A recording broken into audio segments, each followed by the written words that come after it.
Hi friends, आज हम Indian polity का एक बहुत इंपॉर्टेंट टॉपिक का नाम है भारत का उपराष्ट्रपति अर्थात वाइस प्रेसिडेंट ऑफ इंडिया। इसके बारे में काफी डिटेल से चर्चा करेंगे। आप हमारे साथ बने रहिए ताकि आपको इसके बारे में जानकारी प्राप्त हो सके। तो शुरुआत करते हैं। आज का टॉपिक है भारत का उपराष्ट्रपति।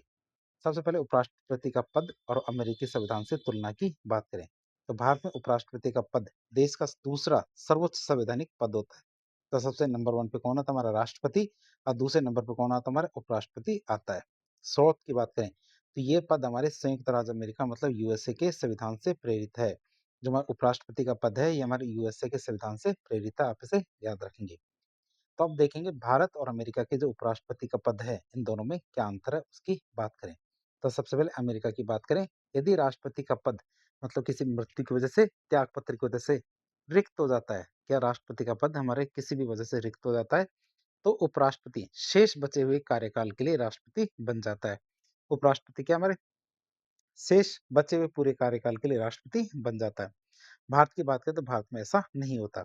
यदि राष्ट्रपति का पद रिक्त होता है तो भारत का उपराष्ट्रपति केवल कार्यवाहक राष्ट्रपति के रूप में कार्य करता है, एक्टिंग प्रेसिडेंट के रूप में काम करता है। और वो इस पद पे केवल तब तक ही बना रहता है जब तक कि नया राष्ट्रपति चुन नहीं लिया जाता, जिसकी अधिकतम सीमा कितनी थी? 6 महीने। 6 महीने के अंदर अंदर नया नया राष्ट्रपति चुना जाना जरूरी है। और वो हमारे बचे हुए कार्यकाल को पूरा नहीं करता है। तो अमेरिका और भारत में उपराष्ट्रपति के प्रावधान में यही अंतर है कि अमेरिका में तो बचे हुए पूरे कार्यकाल के लिए हमारे उपराष्ट्रपति राष्ट्रपति का कार्यकाल पूरा करता है, जबकि भारत में ऐसा नहीं है। बात करें उपराष्ट्रपति से संबंधित कौन कौन से संवैधानिक अनुच्छेद है उनकी बात करें तो भाग 5 में हमारे इसके प्रावधान बताए गए हैं। तो अनुच्छेद 63 की बात करें तो अनुच्छेद 63 में उपराष्ट्रपति के पद के बारे में बताया गया। किसमें? अनुच्छेद 63 में। तो इसके अनुसार क्या हमारे भारत का एक उपराष्ट्रपति होगा, ये बताया गया किसमें? अनुच्छेद 63 में उपराष्ट्रपति के पद के बारे में। अनुच्छेद 64 की बात करें इसमें पदेन सभापति एक्स ऑफिशियो चेयरमैन के बारे में बताया गया है। उपराष्ट्रपति क्या है? राज्यसभा का पदेन सभापति होगा। इसमें ये बताया गया उपराष्ट्रपति क्या राज्यसभा का पदेन सभापति होगा, जिसका मतलब है जो कोई भी व्यक्ति उपराष्ट्रपति बनेगा वह स्वतः ही अपने यहाँ भी राज्यसभा का सभापति बन जाएगा। उपराष्ट्रपति को वेतन भी राज्यसभा के सभापति के रूप में ही मिलता। उपराष्ट्रपति के पद के रूप में कोई वेतन नहीं मिलता, बल्कि वेतन किस रूप में मिलता है? राज्यसभा के सभापति के रूप में। अनुच्छेद 65 की बात करें कार्यवाहक राष्ट्रपति, तो राष्ट्रपति की अनुपस्थिति में मतलब बीमारी में या फिर विदेश यात्रा या फिर पद रिक्त होने की स्थिति में उपराष्ट्रपति कार्यवाहक राष्ट्रपति के रूप में काम करेगा और उस दौरान उसे राष्ट्रपति के सभी वेतन और हमारे विशेष अधिकार मिलेंगे।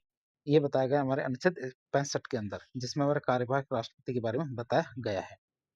बात करें उपराष्ट्रपति की योग्यताएं, निर्वाचक मंडल और चुनाव प्रक्रिया की बात करें अनुच्छेद 66 में इसके बारे में बताया गया है। सबसे पहले क्वालिफिकेशंस या योग्यता की बात करें तो उपराष्ट्रपति क्या भारत का नागरिक होना जरूरी है। उसकी आयु कम से कम कितनी? 35 वर्ष पूरी हो चुकी हो। कितनी? कम से कम 35 वर्ष की आयु उसकी पूरी हो चुकी हो। और राज्यसभा का सदस्य चुने जाने की योग्यता रखता हो। वो हमारे क्या राज्यसभा की सदस्यता चुने जाने की योग्यता रखता हो। राष्ट्रपति के लिए लोकसभा का सदस्य होना की बनने की योग्यता चाहिए। आप इसे याद रखेंगे। राष्ट्रपति बनने के लिए लोकसभा के सदस्य बनने की योग्यता चाहिए, जबकि उपराष्ट्रपति बनने के लिए क्या उपराष्ट्रपति बनने के लिए राज्यसभा का सभापति होता है। क्यों? क्योंकि हमारे उपराष्ट्रपति क्या होता है? राज्यसभा का सभापति होता है, इसलिए यहाँ राज्यसभा की योग्यता मांगी जाती है। किसमें? उपराष्ट्रपति में। साथ ही साथ वह किसी भी लाभ के पद पे नहीं होना चाहिए। क्या उपराष्ट्रपति क्या किसी भी लाभ के पद पे नहीं होना चाहिए। अब हम बात करेंगे उपराष्ट्रपति के निर्वाचक मंडल के बारे में, जिसे इलेक्टोरल कॉलेज कहते हैं। तो उपराष्ट्रपति के निर्वाचक मंडल या इलेक्टोरल कॉलेज की बात करें, इसका मतलब यह है कि उपराष्ट्रपति के चुनाव में कौन कौन वोट डालता है। क्या उपराष्ट्रपति के चुनाव में कौन कौन वोट डालता है इसकी बात करें तो लोकसभा राज्यसभा के सभी सदस्य, चाहे वो निर्वाचित हो या मनोनीत, दोनों सदस्य हमारे क्या उपराष्ट्रपति के चुनाव में भाग लेते हैं। विशेष अंतर की बात करें तो राष्ट्रपति के चुनाव में राज्य विधानसभाओं मतलब एमएलए के सदस्य भी भाग लेते हैं। क्या एमएलए हमारे सदस्य भाग लेते हैं और मनोनीत सदस्य भाग नहीं लेते। लेकिन उपराष्ट्रपति के चुनाव में एमएलए भाग नहीं लेते और मनोनीत सदस्य भी वोट डालते हैं। ये हमारे राष्ट्रपति और उपराष्ट्रपति के चुनाव में अंतर है। तो निर्वाचन पद्धति की बात करें, हमारे इलेक्शन मेथड की बात करें तो प्रणाली क्या है? चुनाव हमारे आनुपातिक प्रतिनिधित्व प्रणाली, जिसे प्रोपोर्शनल रिप्रेजेंटेशन और एकल संक्रमणीय मत मतलब सिंगल ट्रांसफरेबल वोट के माध्यम से किया जाता है। तो चुनाव कैसे किया जाता है हमारे उपराष्ट्रपति का? तो चुनाव हमारे आनुपातिक प्रतिनिधित्व प्रणाली प्रोपोर्शनल रिप्रेजेंटेशन और एकल संक्रमणीय मत मतलब सिंगल ट्रांसफरेबल वोट के माध्यम से होता है। जीत के कोटा की बात करें तो जीतने के लिए उम्मीदवार को वैध मतों का जीतने के लिए क्या उम्मीदवार को वैध मतों का 50% प्लस 1 मत प्राप्त करना अनिवार्य होता है। तो 50% प्लस 1 मत प्राप्त करना अनिवार्य होता है जीतने के लिए उम्मीदवार को। मतदान की प्रकृति की बात करें तो मतदान कैसा होता है? सीक्रेट मतलब गुप्त होता है और बैलेट पेपर पर किया जाता है, मतलब बैलेट पेपर पर ठप्पा लगा के मतदान किया जाता है। इस मामले में कभी व्हिप जारी नहीं किया जा सकता। आप इसे याद रखेंगे। इस चुनाव में राजनीतिक दल अपने सांसदों को किसी विशेष उम्मीदवार को वोट देने के लिए व्हिप मतलब आदेश जारी नहीं कर सकते। सांसद अपनी अंतरात्मा से वोट के लिए स्वतंत्र होते हैं कि वो चाहे तो किसी को भी वोट कर सकते हैं।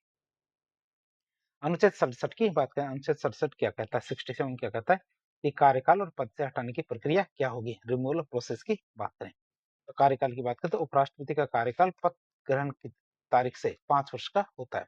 उपराष्ट्रपति का कार्यकाल कितना? शपथ ग्रहण की तारीख से 5 वर्ष तक उसका कार्यकाल होता है।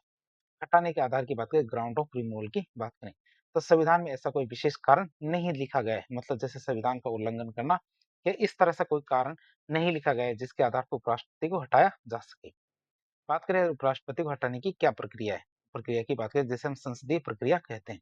प्रस्ताव की शुरुआत की बात करें तो उपराष्ट्रपति को हटाने का प्रस्ताव क्या उपराष्ट्रपति को हटाने का प्रस्ताव केवल राज्यसभा में ही पेश किया जा सकता है, लोकसभा में पेश नहीं किया जा सकता। पूर्व सूचना की बात करें तो प्रस्ताव लाने से 14 दिन पहले उपराष्ट्रपति को नोटिस देना अनिवार्य है। क्या सूचना पूर्व सूचना की बात करें तो प्रस्ताव लाने से 14 दिन पहले उपराष्ट्रपति को नोटिस देना अनिवार्य है। चर्चा और अधिकार की बात करें तो जब यह प्रस्ताव सदन में विचाराधीन हो जब ये प्रस्ताव क्या सदन में विचाराधीन हो तब उपराष्ट्रपति सदन की अध्यक्षता या पीठासीन अधिकारी बन के नहीं रह सकता। या पीठासीन अधिकारी या फिर सदन का अध्यक्ष नहीं बन के नहीं रह सकता जब ये प्रस्ताव सदन में विचाराधीन हो तब। हालांकि देखें तो वो कार्रवाई में बैठ सकता है, अपना बचाव कर सकता है, भाषण दे सकता है, लेकिन मतदान नहीं कर सकता। अब आप सोचेंगे मतदान क्यों नहीं कर सकता? क्यों? क्योंकि वो राज्यसभा का सदस्य नहीं होता, इसलिए वो मतदान भी नहीं कर सकता। क्यों? क्योंकि वो राज्यसभा का सदस्य नहीं होता है, इसी वजह से। फिर पारित होने की बात करें, राज्यसभा में, तो राज्यसभा में ये प्रस्ताव प्रभावी बहुमत से पारित होना चाहिए, इफेक्टिव मेजोरिटी से पास होना चाहिए, तभी ऐसा होगा कि राज्यसभा में यह क्या प्रभावी बहुमत से इफेक्टिव मेजोरिटी से पास होना चाहिए। लोकसभा की केवल इसमें सहमति की आवश्यकता होती है। तो राज्यसभा से पारित होने के बाद इसे लोकसभा में भेजा जाता है, जहां इसे केवल साधारण बहुमत सिंपल मेजोरिटी से पारित होना आवश्यक है। क्या लोकसभा में तो साधारण बहुमत से और राज्यसभा में प्रभावी बहुमत मतलब इफेक्टिव मेजोरिटी से पास होना जरूरी है। अब हम देखेंगे बहुमत के प्रकार, बहुमत कितने प्रकार का होता है। मेजोरिटी की बात करें, कई बार परीक्षा में आता रहता है और आपको वैसे भी पता होना चाहिए। तो संसदीय कार्रवाई में विभिन्न कार्यों के लिए या विभिन्न प्रकार के कार्यों के लिए अलग अलग प्रकार के बहुमत की आवश्यकता होती है। जैसे एक होता है साधारण बहुमत। साधारण बहुमत किसे कहते हैं? तो सदन में उपस्थित और मतदान करने वाले सदस्यों का 50% से अधिक। इस सदन में जितने भी उपस्थित है और मतदान करने वाले जो सदस्य हैं उनका 50% से अधिक होना चाहिए। उदाहरण के लिए देखिए, यदि 100 लोग उपस्थित हैं तो 51 वोट चाहिए। इसका उपयोग सामान्य कानून बनाने और अविश्वास प्रस्ताव में होता है। किसमें? साधारण बहुमत का उपयोग।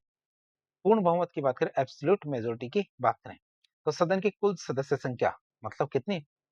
कुल सदस्य संख्या का 50% से अधिक।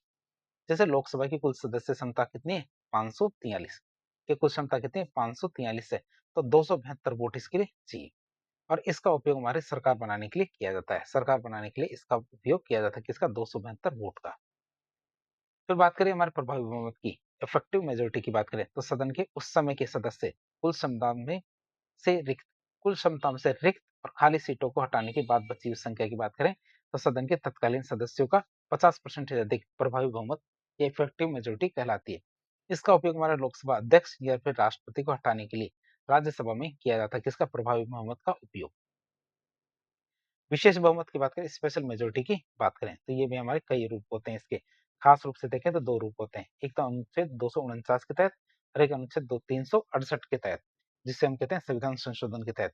तो देखें अनुच्छेद 249 के तहत देखें तो उपस्थित और मतदान करने वालों को 2/3। क्या विशेष बहुमत मतलब? अनुच्छेद 249 के तहत देखें तो उपस्थित और मतदान करने वालों का 2/3। और संविधान अनुच्छेद 368 के तहत देखें तो सदन की कुल क्षमता का 50% से अधिक और उपस्थित और मतदान करने वालों को 2/3। ये हमारे क्या विशेष बहुमत कहलाता है।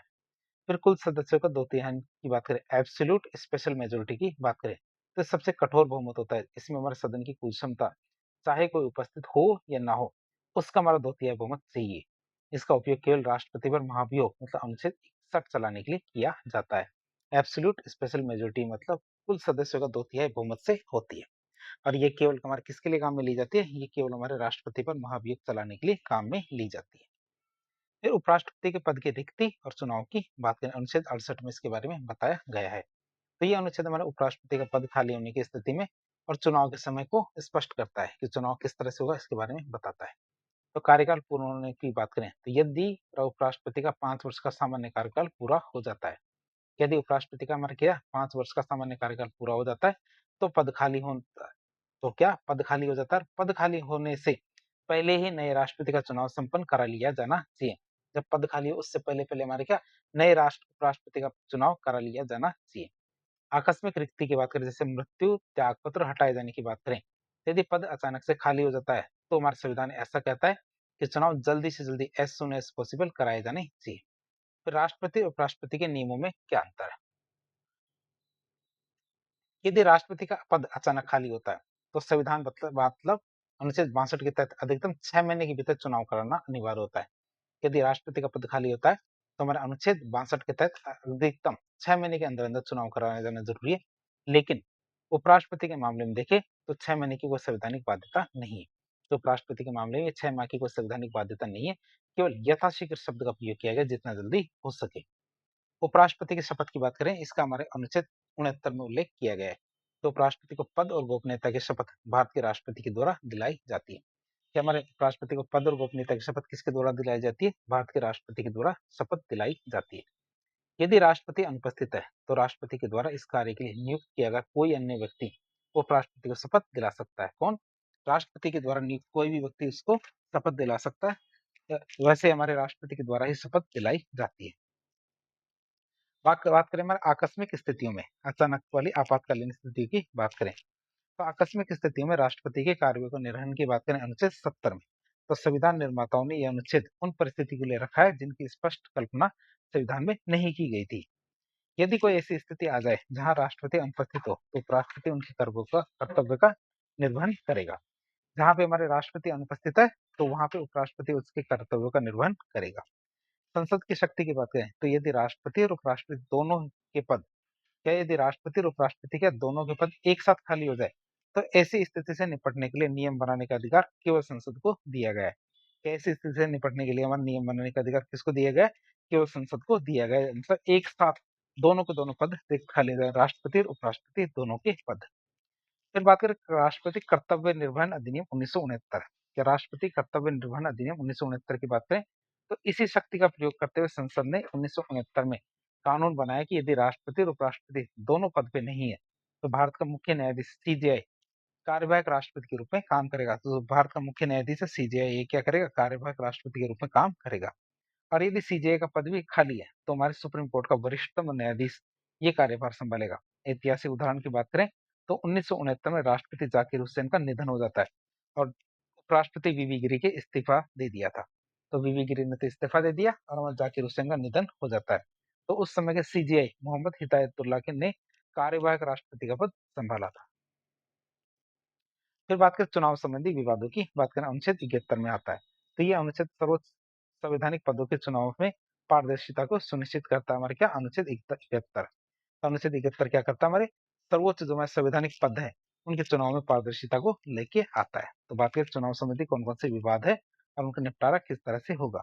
तो सर्वोच्च न्यायालय की बात करें तो केवल सर्वोच्च न्यायालय की बात करें तो राष्ट्रपति और उपराष्ट्रपति के चुनाव से संबंधित कोई भी विवाद, शिकायत, संशय उत्पन्न होता है, क्या कोई भी विवाद हो, शिकायत हो या फिर संशय उत्पन्न होता है तो उसकी सुनवाई का अंतिम फैसला कौन करता है? केवल सर्वोच्च न्यायालय में के द्वारा ही किया जा सकता है। किन के मामलों? राष्ट्रपति और उपराष्ट्रपति के चुनाव से संबंधित कोई भी विवाद हो, शिकायत हो या कोई भी संशय हो तो उनका अंतिम फैसला और सुनवाई कहाँ होगी? केवल सर्वोच्च न्यायालय में होगी। किसी भी निचली अदालत चुनाव आयोग का को इसका अधिकार नहीं है। फिर सांसद विधायक का चुनाव की बात करें, जो खास बात क्या है कि सांसद और विधायक मतलब एमएलए के चुनाव को चुनौती देने वाली याचिकाएं सीधे हाई कोर्ट में दायर की जाती है और इसका उल्लेख संविधान में नहीं किया गया है। क्या हाई कोर्ट में दायर की जाएगी? इसका उल्लेख क्या संविधान में नहीं किया गया, बल्कि ये हमारे जनप्रतिनिधित्व अधिनियम या जनप्रतिनिधित्व अधिनियम 1951 representation of the people's act 1951 के तहत किया गया है। फिर उपराष्ट्रपति से जुड़े हुए ऐतिहासिक तथ्यों की बात करें तो भारतीय राजनीति में उपराष्ट्रपति का पद अक्सर राष्ट्रपति पद की सीढ़ी रहा है। ये उपराष्ट्रपति का पद क्या राष्ट्रपति के पद की सीढ़ी रहा है। ऐसे उपराष्ट्रपति जो बाद में राष्ट्रपति बनते, तो ऐसे कितने उपराष्ट्रपति, 6 उपराष्ट्रपति है जो बाद में जाके क्या राष्ट्रपति बनते हैं। जैसे हमारा doctor S Radhakrishnan, doctor Zakir Hussain, VV Giri, R Venkataraman, doctor H D Sharma मतलब शंकर दयाल शर्मा, और के आर नारायण। ये हमारे उपराष्ट्रपति थे जो हमारे सीधे जाके क्या राष्ट्रपति बनते हैं। बात ध्यान रखना कि भैरों सिंह शेखावत, हामिद अंसारी, एम वेंकैया नायडू जैसे उपराष्ट्रपति राष्ट्रपति नहीं बने थे। पद पे रहते हुए ऐसे कौन से हमारे उपराष्ट्रपति थे जिनकी मृत्यु हुई थी, तो कृष्णकांत भारत के एकमात्र ऐसे उपराष्ट्रपति रहे जिनका पद पे रहते हुए मतलब 2002 में निधन हो गया था। वर्तमान उपराष्ट्रपति की बात करें तो जगदीप धनखड़ पिछले और सीपी राधाकृष्णन हमारे वर्तमान के उपराष्ट्रपति है। तो जगदीप धनखड़ 14वें उपराष्ट्रपति थे हमारे। तो पश्चिम बंगाल के पूर्व राज्यपाल रहे हमारे जगदीप धनखड़ ने 11 अगस्त 2022 को पदभार संभाला था, और उन्होंने स्वास्थ्य कारणों के चलते 21 जुलाई 2025 को अपने पद से इस्तीफा दे दिया था। सीपी राधाकृष्णन की बात करें जो वर्तमान मतलब 15वें उपराष्ट्रपति है, तो श्री धनखड़ के इस्तीफे के बाद महाराष्ट्र के पूर्व राज्यपाल सीपी राधाकृष्णन को भारत का 15वां उपराष्ट्रपति चुना गया था, और उन्होंने 12 सितंबर 2025 को राज्यसभा के सभापति और भारत के उपराष्ट्रपति के रूप में अपना पद कार्यभार संभाला। तो इस प्रकार एक लेक्चर के जरिए आज हमने इंडियन पॉलिटी का एक बहुत ही इंपॉर्टेंट टॉपिक था भारत का उपराष्ट्रपति, इसके बारे में काफी डिटेल से जानने की कोशिश की। तो इस प्रकार की इन्फॉर्मेटिव वीडियो देखने के लिए हमारे चैनल से जुड़े। वीडियो यदि पसंद आता तो वीडियो को लाइक करें, चैनल को सब्सक्राइब करें, अपने दोस्तों के साथ शेयर करें। धन्यवाद।